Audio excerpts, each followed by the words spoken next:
সকালে যখন ঘুম থেকে উঠলাম তো চা করতে করতে একটু কলাইয়ের ডাল বাড়িতে ছিল, তো ওটা ভিজিয়ে দিলাম। ভাবলাম যে বিকেলে গরমকালে দই বড়া ফুচকা এগুলো খেতে কিন্তু বেশ ভালোই লাগে বিকেলের দিকে।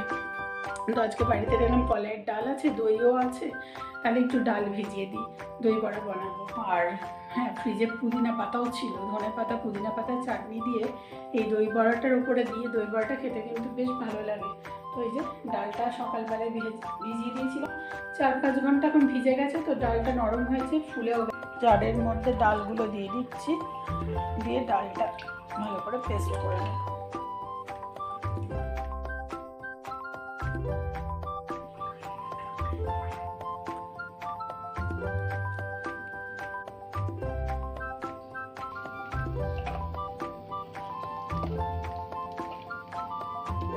তেঁতুলটা সেখানে ভিজিয়ে রাখলাম, ভিজিয়ে রাখলে কি কাঠটা বের করতে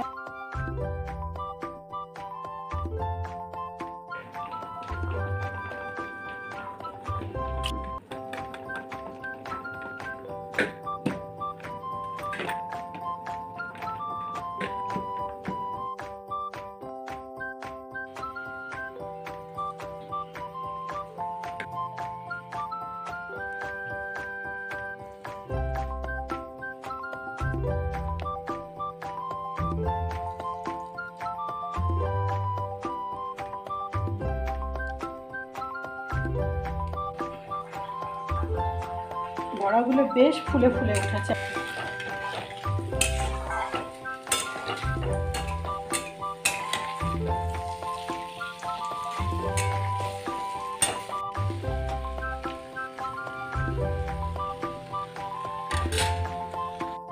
আর এদিকে আমি তেঁতুলের চাটনিটাও রেডি করে নিয়েছি।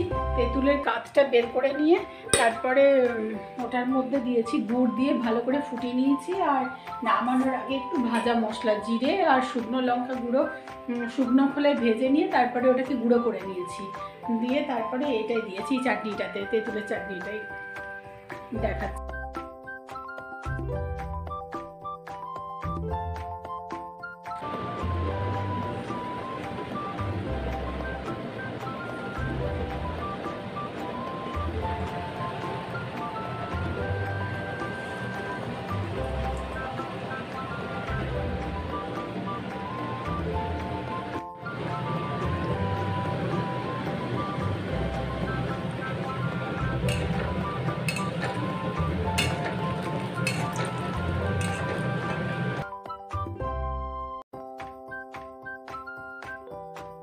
বড়াগুলো সব ভেজে তুলে নিয়েছি, গ্রিন চাটনি রেডি, তেঁতুলের চাটনি রেডি হয়ে গেছে। এই জলটার মধ্যে এবার পরিমাণ মতো একটু নুন আর চিনি দেবো, দিয়ে আমি বড়াগুলো জলের মধ্যে দিয়ে কিছুক্ষণ ভিজতে দেবো, তাহলে ভেতরটা বেশ নরম হবে আর খেতেও ভালো লাগবে।